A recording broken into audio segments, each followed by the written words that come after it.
Okay, I think, right? Yeah.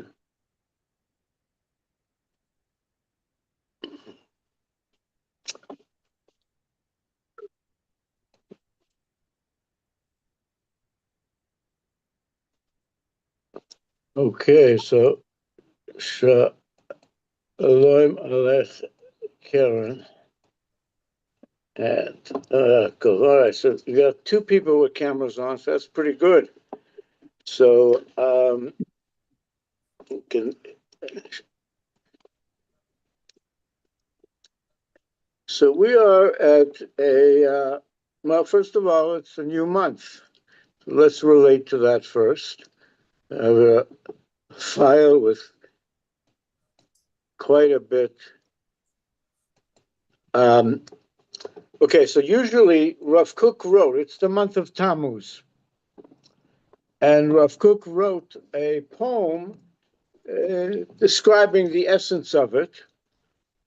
But I thought before reading the poem, let's review what is the significance of the month of Tammuz and the main associations that are associated with Tammuz. And it's basically, the Mishnah defines for us and points out for us that the 17th of Tammuz was not a good day in our history. Some very bad things happened on that day. And not only that, it's the beginning of Bein HaMetzarim, the in between, the narrow times, 3-week period of semi-mourning. So no weddings and stuff like that for 3 weeks. What, people don't eat, don't eat meat? What do I never make, is there some dietary things that people take on?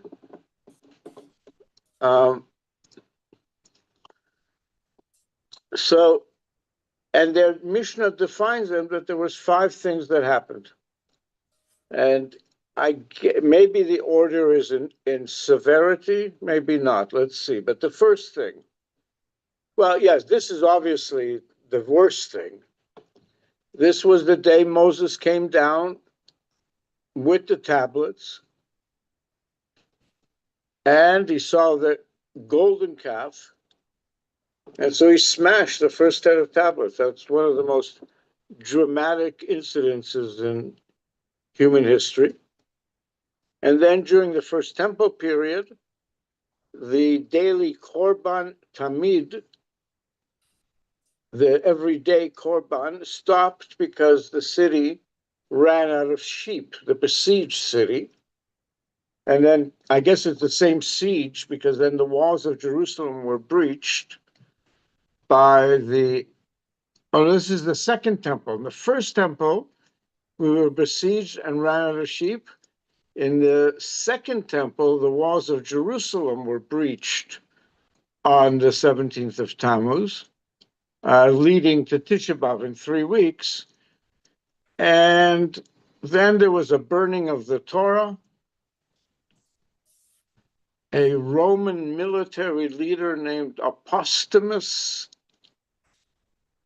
publicly burnt a Torah scroll. That's quite an awful thing. It's funny how not that many people it's not happened that often. I don't hear of it as like a Nazi tactic. And maybe they just burnt the entire synagogues, but to make a public burning of a Torah scroll, I'll ask the machine how many there have been in history, or feel free to ask. And then they brought in, again, it's the Romans, correct? The Romans then brought in an idol into the temple after they took over. And so then they point out that Tammuz is named specifically after a Babylonian pagan, Dumuzi or Tammuz, god of fertility, and vegetation, whose death in the hot summer caused the rivers to dry up, and Yecheskel, the prophet Yecheskel, mentions this practice in a critique of the people of Jerusalem. And behold, there the women were sitting weeping for the Tammuz. They did this Babylonian pagan ritual. And then Jerusalem Talmud explains that we brought the names back from the exile, and and then in the spiritual meaning of it, Rav Kook's name comes up right away. This is naming a month after a pagan god represents the ultimate task of tikkun. It's the idea of taking something from the deepest outside, the secular world, elevating its sparks into holiness. And so the intense, destructive summer heat of the pagan Tammuz is turned into the fire of spiritual longing and repentance. And then the other associations that are defined in Sefer Yetzirah, contexting us, is, the sign of the zodiac, it's Sartan, it's Cancer. The crab. And here it says, the crab lives in the water, but it moves sideways on the land, symbolizing the cautious, protective retreat inward during a month fraught with spiritual danger. In terms of which of the faculties, it's riyah, it's sight. Tammuz is associated with the rectifying of vision. The tragedies of the month began with a distorted vision, seeing the golden calf. Yeah, that must have been the worst thing we ever made. So seeing it, and so then they take it further that the spiritual work of Tammuz is to fix our eyes, to move away from the superficial, deceptive sight and cultivate ayin tova, a good, benevolent eye towards others, ayin tova. And then the month of the letter, it's the letter chet. And here, chet is both chata, sin, and chayut, life force. And it represents as choices presented to let the heat lead to spiritual decay or to use it to fuel passionate, but spiritual, real, like good life. It's associated with the tribe of Ruvain, and Re'u, then it's got the name Si, sun, and there's probably other reasons why it's associated with Ruvain. And yeah. But in every case, that's the basic information about Tammuz. And hooray, I'm glad to see you, Nachum. And we just finished all the associations to do with Tammuz. And now we're just going to go to Rav Kook's poem, where he's sitting on all these associations, and he writes an acronym. And here, first, let's just see the acronym, and then let's look at it line by line. So Tammuz is Tet, Mem, Vav, Zayin. So here it is, the entire poem in 4 lines on the screen. Taf, I mean. Tmunot pesel b'mikdash hukam.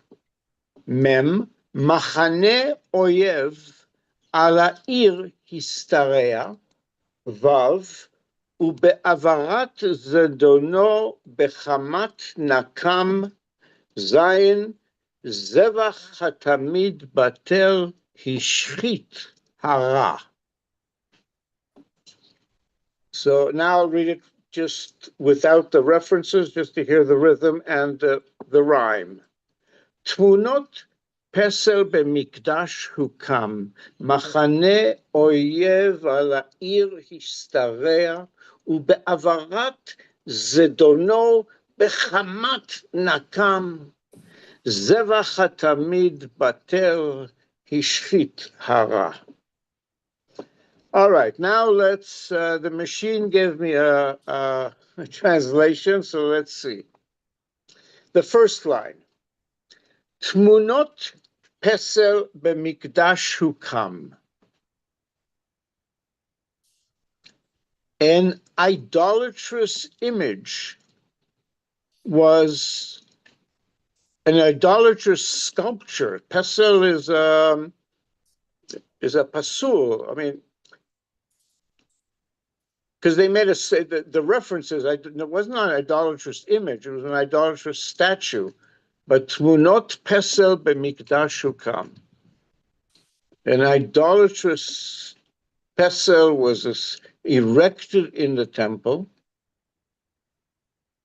Machane oyev ala ir histareah. The enemy camp spread itself over the city. U be'avrat zedono bechamat nakam, and in the fury of its arrogance, in its wrathful vengeance, zevach hatamid batel hishchit hara. The daily offering stopped, and the evil brought destruction. So it's a rough month. What are each one of those referring to? So we could actually look at the list, but here's a poetic rendering of it without an idol's image arose within the sacred shrine. The enemy's encampment stretched around the city in the raging pride of its malicious fury. The daily sacrifice was silenced, and evil laid everything waste. So the first one, idolatrous image, replacing of an idol, a foreign worship inside the temple. And this happened in the Greeks during the Maccabean revolt, when the temple was defiled and dedicated to foreign worship. And it's also recalling biblical prophecies and passages concerning the abomination of desolation in the temple. The second line, an enemy spread itself over the city. Description of Jerusalem under siege, a foreign army surrounding the city on all sides, cutting off supplies, creating suffocation and hopelessness, and this relates to the Babylonian siege before the destruction of the first temple, the Roman siege before the second temple, and even the Greek siege during the Hasmonean period. We were under siege a lot. And third line, and in the fury of its arrogance and its wrathful vengeance. And here the poet is portraying the enemy not only as a military force, but as a power driven by pride, malice, and hatred. Right? Anti-Semitism has got this hatred that's, it's not just a military force, but it's a power that wrathful vengeance, fury of its. And in Hebrew, the third line is chamat. It's in the ube'avarat zedono. Zadon is a type of hatred, but bechamat nakam. Chamat is related to, I think it's close to the word Hamas as well, but it's this burning anger, burning hatred. They're taking vengeance because, well, we killed their God, and why are they taking, what else are they taking vengeance on us? What else have we done? But it's, we are being things, and it brought to the point that they took over the temple and the daily offering stopped, Zevach HaTamid Batel, and evil did all that. Let's go back to the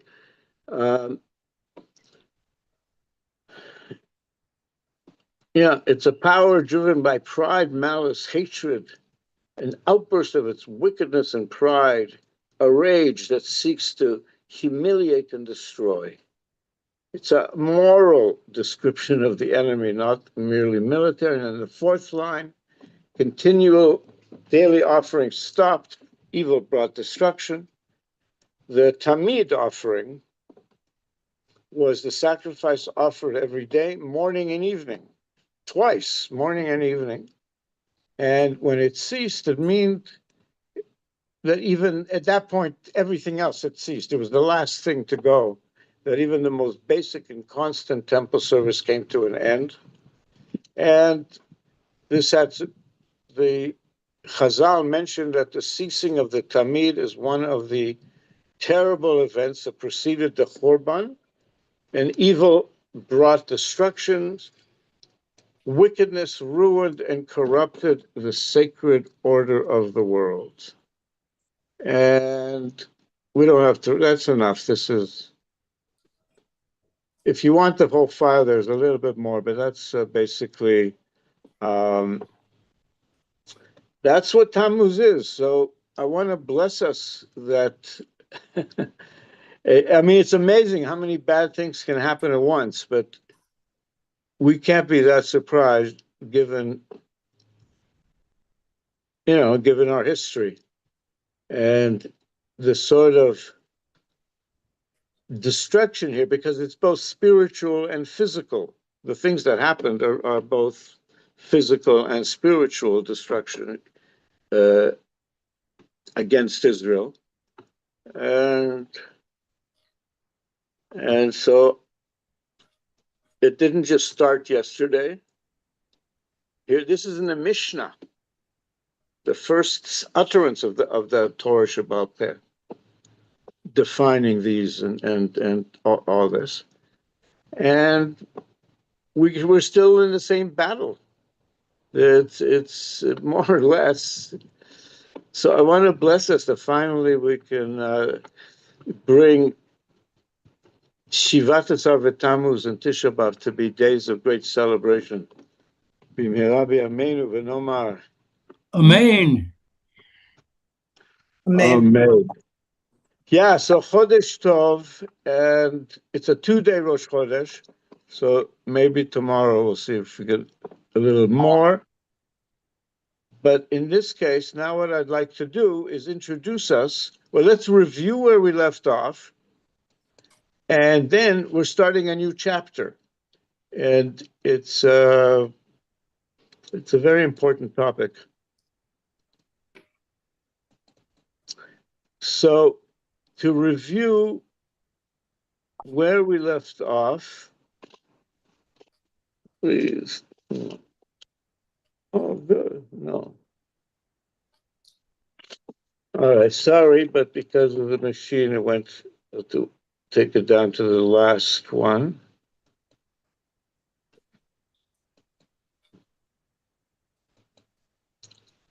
I might get my other computer back this week, so. Good. Okay.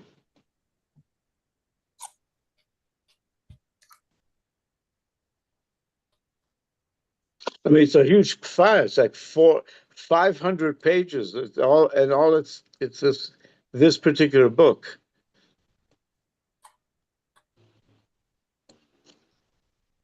But I mean, I'm really glad for the opportunity to really learn this, because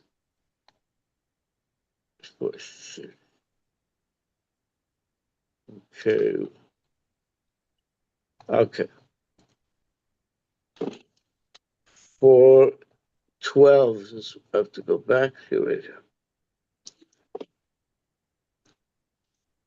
All right. For 12.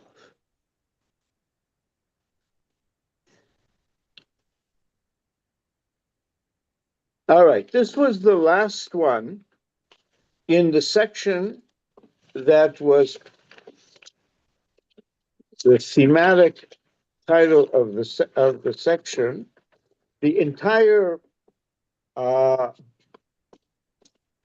section of the book that we're doing is L'chaim shlemim umleim, for the sake of living a life that is shalem, whole, and maleh, full. And the subsection that we have been doing with it is the one, I guess it is that one. It really is. It's been returning to our natural beings, to all our natural conception, really returning to our basic natural self and being able to bring it into our holy self, and then we can really have be full. It's part of being whole. But this next one in the step, okay, let's read the last one in it. It goes like this: when one does not reveal through tshuva that's motivated by love, or through depth of faith, or through Torah and prayer, through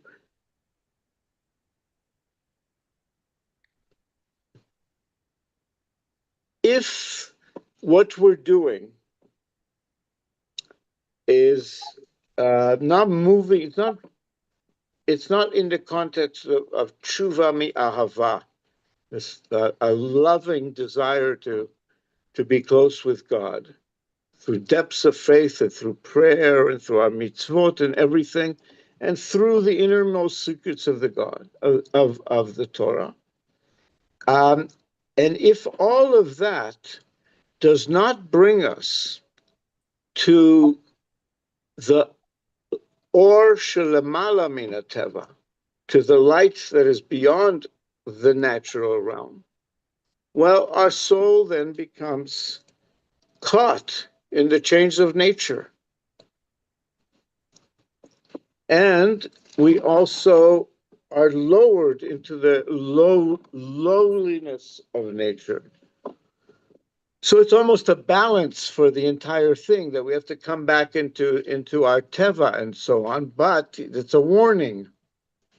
But by the way, don't fall into it so that you're just there. Because once you do that, our ideas become diminished and the aspiration of our soul becomes reduced when we become deeply rooted to our attachment to nature. And we are then distanced from its higher flight. Because the reason for coming in touch with our natural force or our natural vitality is to give us the airport, for the higher flight, or the runway for the higher flight. From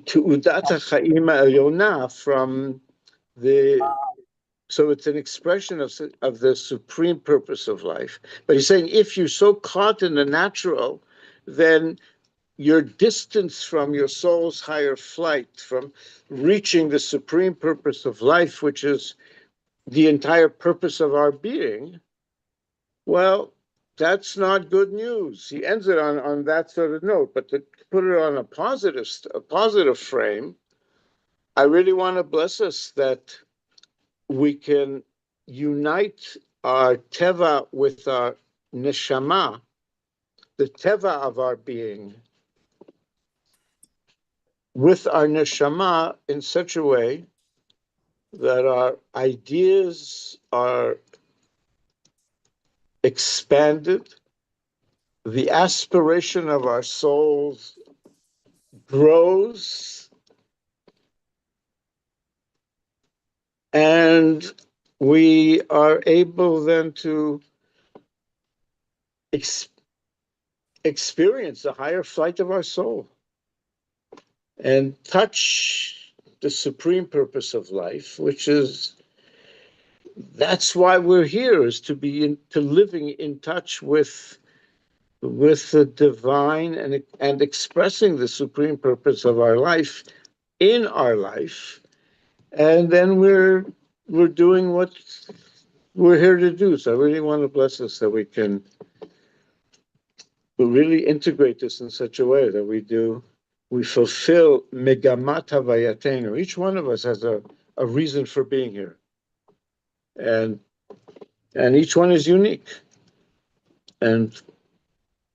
But when it's really the neshama, it's the divine purpose, and that's it's such a wonderful teaching from the Torah about the nature of what we can achieve. So may we bring everything to experience magamat havayata, and then of course it's only joy and bliss and no more suffering. Bimhera b'yameinu v'nomar. Amen. You know, I learned that, that as a child, you grow up and you acquire all sorts of strange habits or you get things that you just inherited. But then when you think about things, that's your first nature. But when you think about things and you introspect and you refine yourself, you discover your second nature. And I heard that second nature in Hebrew is Teva Sheni. And the gematria of Teva Shani is 441, which is the same as truth. So I thought I'd mention that. Interesting. Wow. You know that it's also the second nature is mentioned in My Fair Lady. It's second nature to me now. Anyway, yeah. So it's not quite the same. It's actually finding your original nature by getting rid of all the mistakes that you make when you're growing up that you're not even conscious of. Saying the same thing. Also everything you've taken on that isn't really true to your being. Yes. You know, I read something. I read something from William Blake. You know, he wrote. He said, if the doors of perception were cleansed, everything would appear to man as it is, infinite. For man has closed himself up till he sees all things through narrow chinks of his cavern. Yeah, that says a lot, and Rav Kook is talking about that in very much so. Yeah, exactly. That's what reminded me. Yeah. Okay, so the next one here is what the title is: Haratzon mukhrach liot poem b'chaim.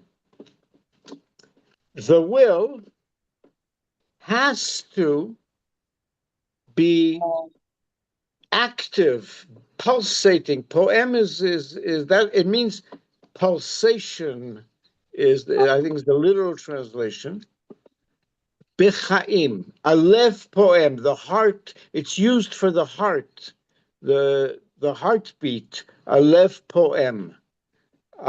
Here he's saying that the will has to be by poem b'chaim. It's implying the living force that's moving life, as in the same way that the heart keeps the blood going, life keeps going, and that will has that needs to be. That's what we need to activate our will, so that it is the heartbeat is, we can't do anything about that. That Baruch Hashem, that's God giving us life. But where we create life, then Ratzon is the dominant factor. I don't know what the right word is. It all depends on Ratzon. And it's not a coincidence that the highest Sphira, Keter, is also called Ratzon. It's associated with Ratzon. So this is, all that is here. And then the first piece that Rav Kook that they put under this one, it's in Notebook 8.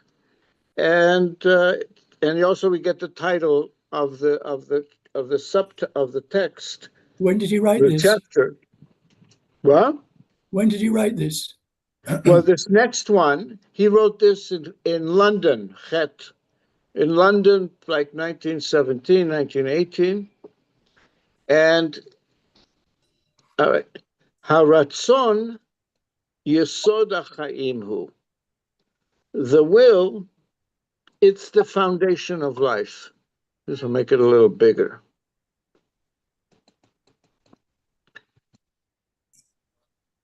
The will is the foundation of life, right? Because why does life exist? Because God wanted it, willed it. It was an act of ratzon. Ani ratziti, I wanted to. So that's the foundation of life. Hu mukhrach liot poem b'chaim. It has to be, it must be. You can't understate mukhrach. It means it's an absolute necessity that it be pulsating and active within life. Hamusar, morality. HaTorah, the Torah. Kol or kadosh ve'elyon, every single holy and elevated light. Tzarich hu lif'ol alav leyashro, must act upon the will to straighten it, to direct it yashar, derech hayashar. The way of Israel is the will to do yashar.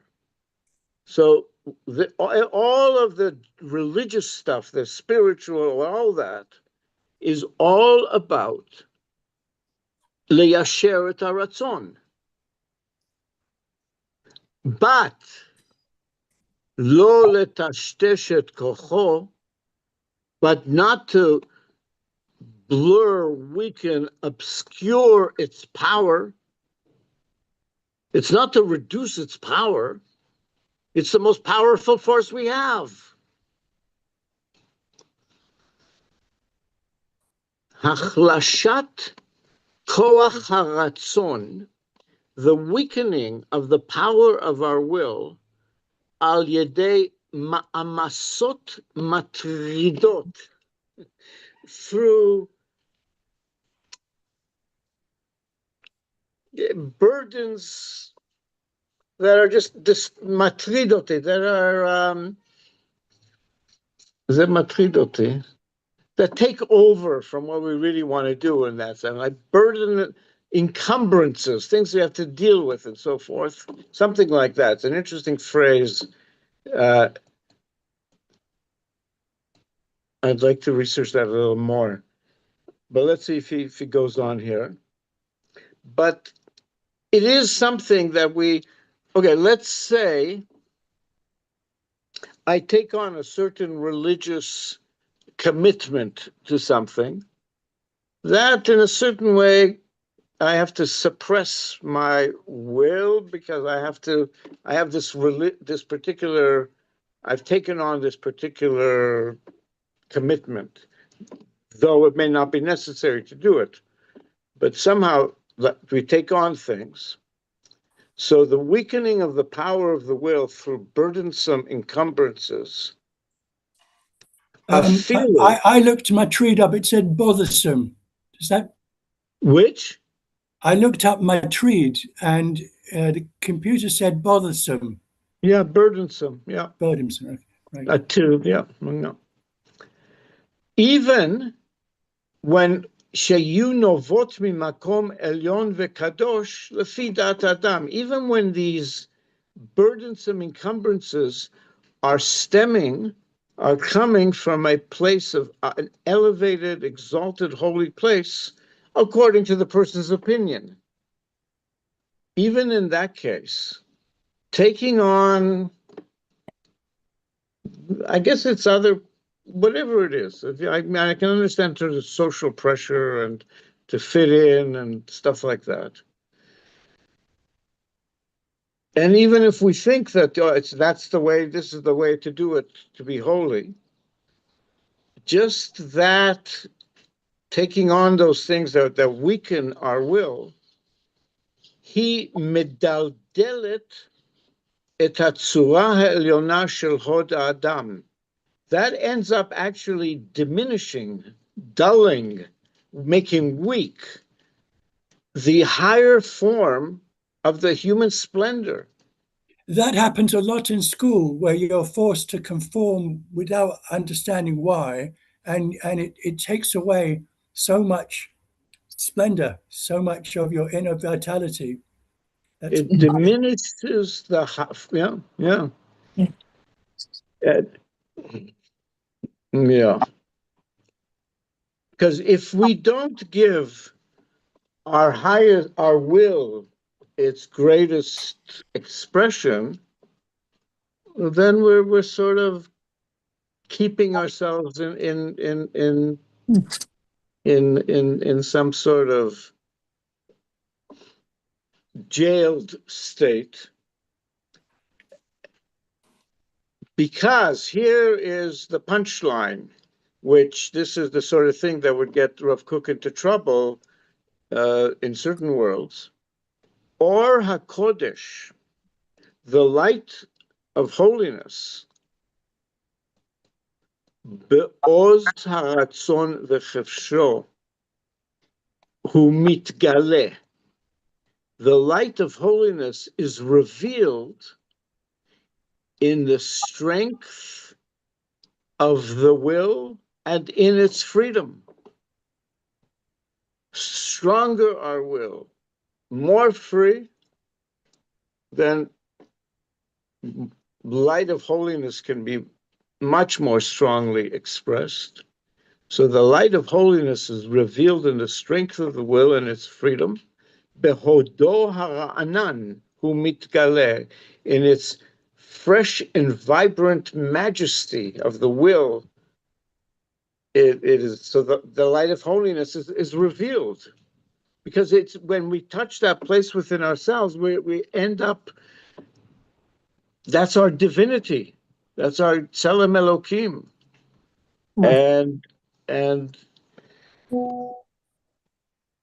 And then it comes out, and Behodo hara'anan, the light of holiness is revealed in the strength of the will and its freedom. The light of holiness is manifested in the fresh and vibrant majesty of the free will. And here's the pasuk in the end of Isaiah. Velo oti karata Yaakov ki yagata bi Israel. Okay, let's look at that verse, and then I'll read what it means, because I didn't put this up on the screen. But when Rav Kook quotes Isaiah, I mean his Rav Kook's prophecies are Isaiah-like in many ways. So, okay, Isaiah 43:22.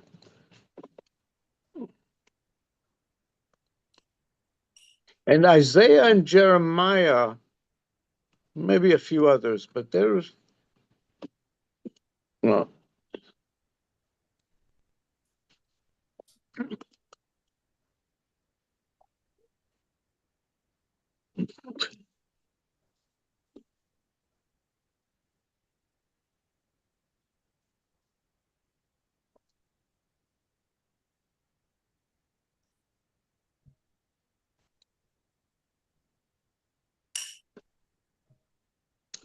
All right.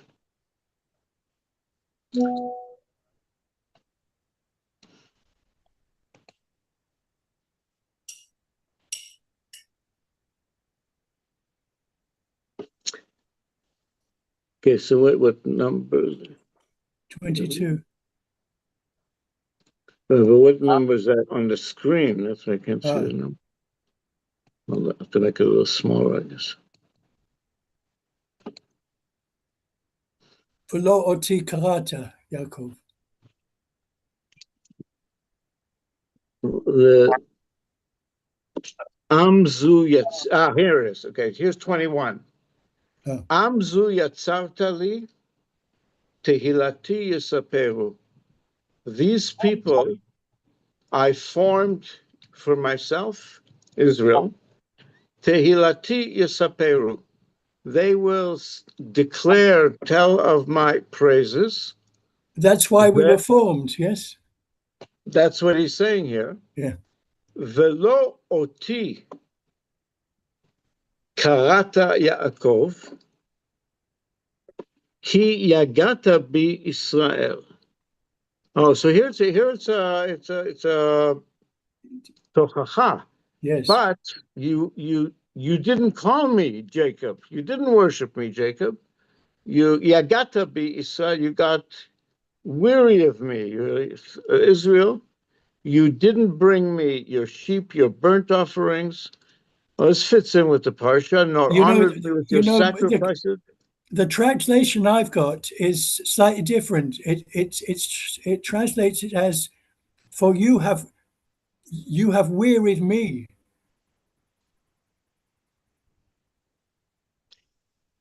For you, Oh, no, wearied me.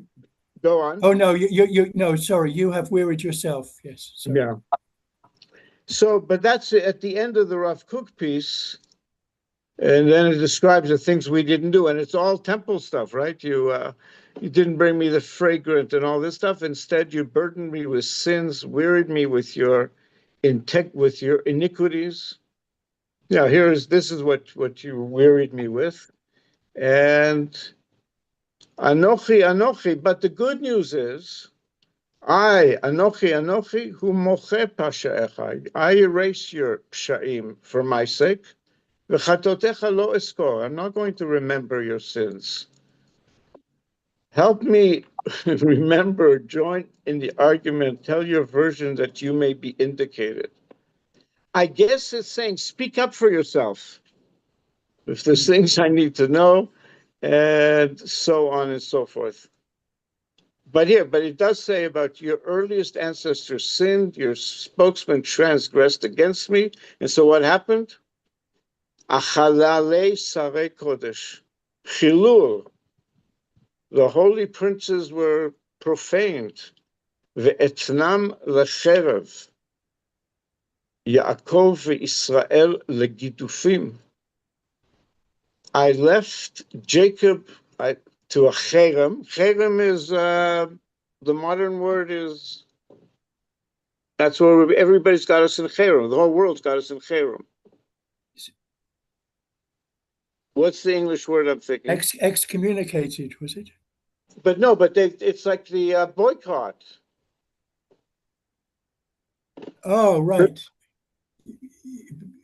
We're under a ban. What are they calling it? Boycott. No, but is that what they're doing? They're like Israel is under cherem. That could be describing the they're sanctioned.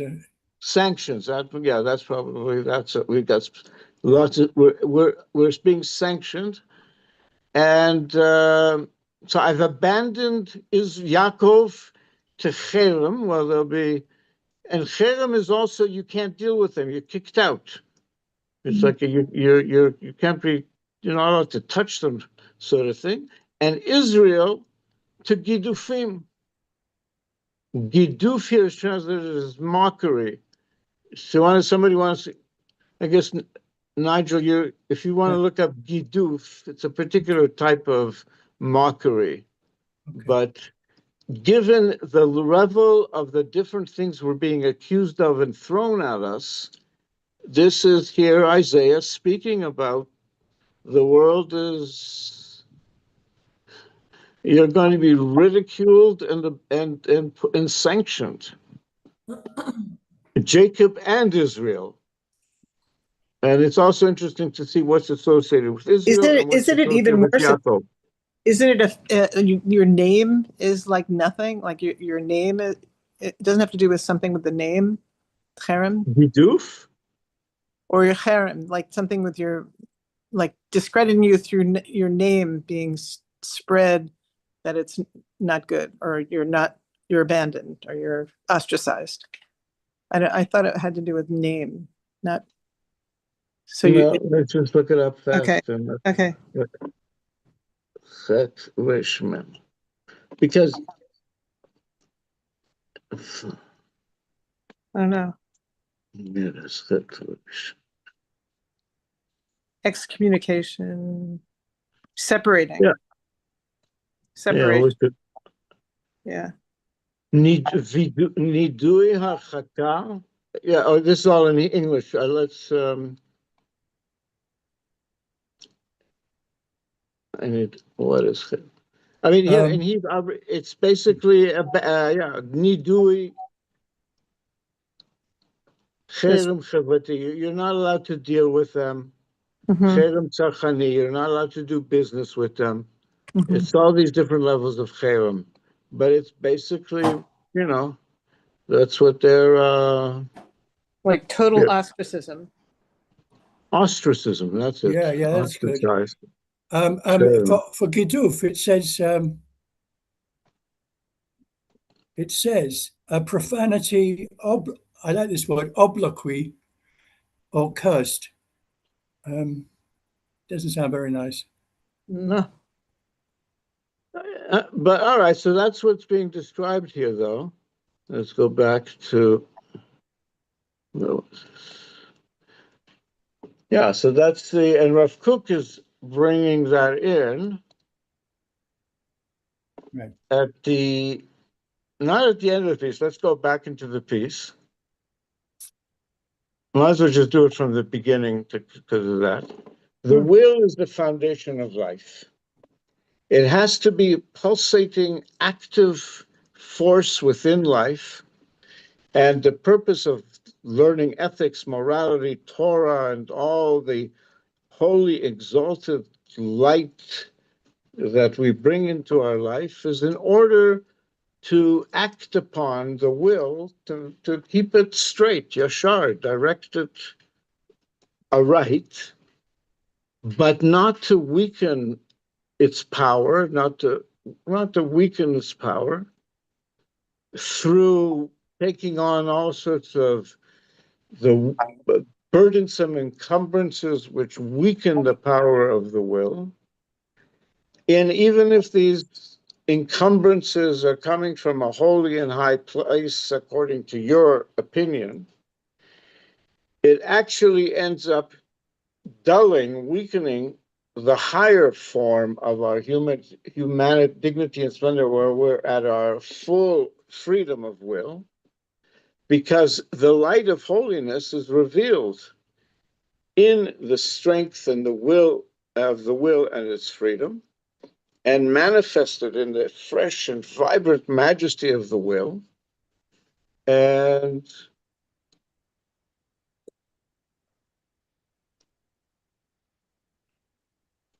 so Nehemiah brings in, and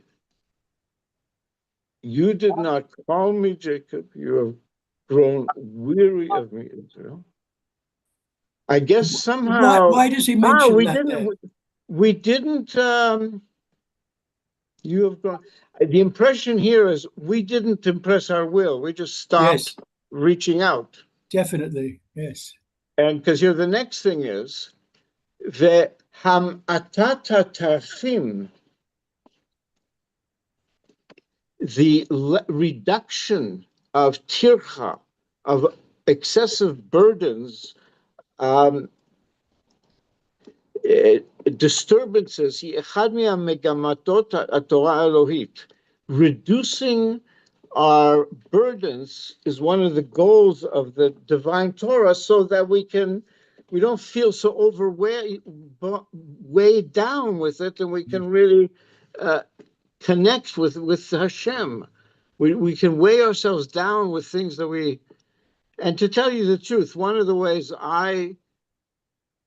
being in synagogue and stuff, it's way too many words. Most people are just rushing to get all the words out. Yeah. And in Galut, I can understand that. but now it's just not. And I remember when I was getting serious in the Torah, I did research. What's the minimum midoraita prayer obligation? Mm. And it's actually much shorter, and it's actually a beautiful prayer. It's like Baruch She'amar Ashrei. I think one Tehillim, and then I mean the bar. It's all in the Psukei de Zimra. It's way too long, but most of them aren't required midoraita. Right. That was just like So that whole thing is I think what is also is being referred to, and we have to reduce these things. That's what the divine Torah is about, which will then hanotenet shvil chaim. When we reduce all that stuff, it gives us a path of life, umahalach yashar, and a direct, straight course, lekol koach haratzon, to the entire force of the will, the power of the will. It frees our will in many ways. Mi mavo'or ha'amitz, and then we come in touch with the powerful spring from which our will comes from, mimekor hachaim, from the very source of life. Let's read the notes on it and then go back to the piece, because it's the fact that they use this one to be the very first one to introduce this. And also Ratzon is, as I've said a little bit, Ratzon is a huge area in Kabbalah. So he's really giving us what the Kabbalah of Ratzon is in our realm. Is But, that image of the spring and the source of life, is that Rav Kook's, or is that from? No, that's Rav Kook. That's all Rav Kook. Wow. Here's what the note on it says. In Rav Kook's thought, Ratzon is one of the deepest powers of the soul. It's not a momentary desire, but it's the fundamental life force that drives growth, creativity, morality, spiritual ascent. And it's literally to make leyashro, the Torah's role, to make it straight. The Torah's role is not to crush the will, but to direct and refine it. The tashteshet kocho, to blur, weaken his things. The hod adam, the majesty, splendor. The oz haratzon achofsho, and the strength and the freedom of the will. This is a striking phrase because Rav Kook presents authentic holiness as working through a vigorous and free will rather than through its suppression. All right, that deserves the underlining in a way. That's except I just forget that. The central idea is that morality, Torah morality, are meant to guide, elevate the human will, not extinguish it. And therefore, any religious system that leaves a person spiritually exhausted, inwardly broken, has failed to express the true light of holiness. The ideal is a will that is powerful, purified, a life force that's flowing directly from the source of life. I see this as a real critique of both religious and secular education, of what it does. It crushes the soul instead of nurturing it. Yep. And the problem is in the Hebrew thing, the soul, it became, it's just the exile. It's all part of the exile Judaism that is still suffering from. But here he wants to tell us, according to Kabbalah, teaches us, and Torah teaches us, that haratzon hu yesod hachaim. The will is the very foundation of life. It has to be the pulsative, active force of driving life. And everything that we do in the realm of morality, Torah, and all the dealing with holy elevated lights is in order to be able to impact our will to keep it in its straight path to the divine, but not to weaken its power. Because the weakening of the power of the will by taking on all sorts of things that are not necessary, and even when you think they're coming from an exalted and holy source, that taking on all of that burdensome, unnecessary diminishes the higher form of our human dignity and splendor. I am free to act, not I'm burdened down because the Rebbe says I have to do all these things. And I'm speaking here about, in certain part of Judaism, it's very much, it's Rebbe driven. The light of holiness is revealed in the strength of the individual will and its freedom. And it's manifested, the light of holiness, in the Chod Hara'anan, the fresh, vibrant majesty of our will. And we need to call out to Yaakov and not to be weary and to really go forth and to remove whatever is excessive that is keeping us away from the Torah HaElohit. And in that way, we'll be able to pave a way of yashar, direct will, direct path that will really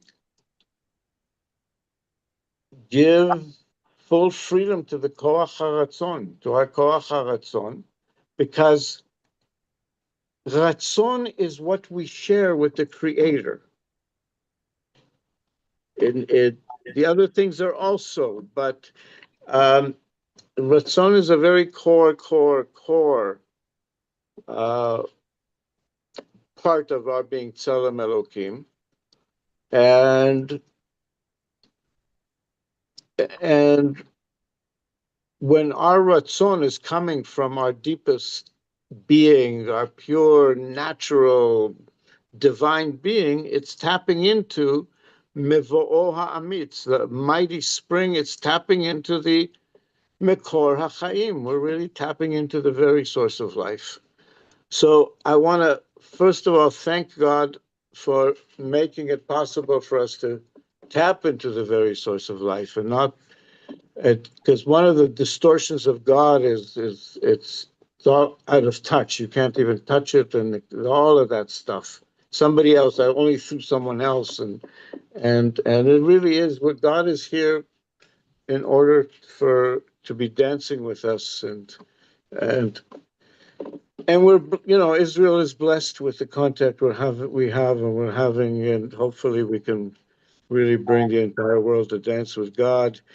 And because one of my favorite phrases, I'm still reflecting on it. If you remember on Thursday, where he said that once Israel comes to its fullness, its expression to the world will be yedidut pnimit, in inner friendship.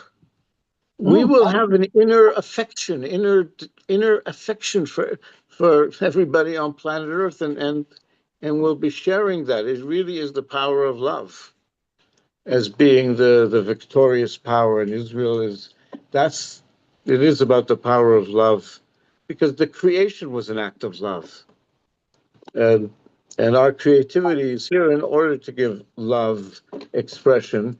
And Ahava is, again, the closest to Yud He Vav He. So may we really be blessed to merge Yud He Vav He and Ahava in all realms. Venomar. Amen. Mm. And then there's no more room for Amalek. Right. I can't not, given the fact that, they're still bombing up north. I mean, up north, they're being attacked and stuff. So it's all right. You're Karen. You're not. It's not. Anyways, let me turn off the recording.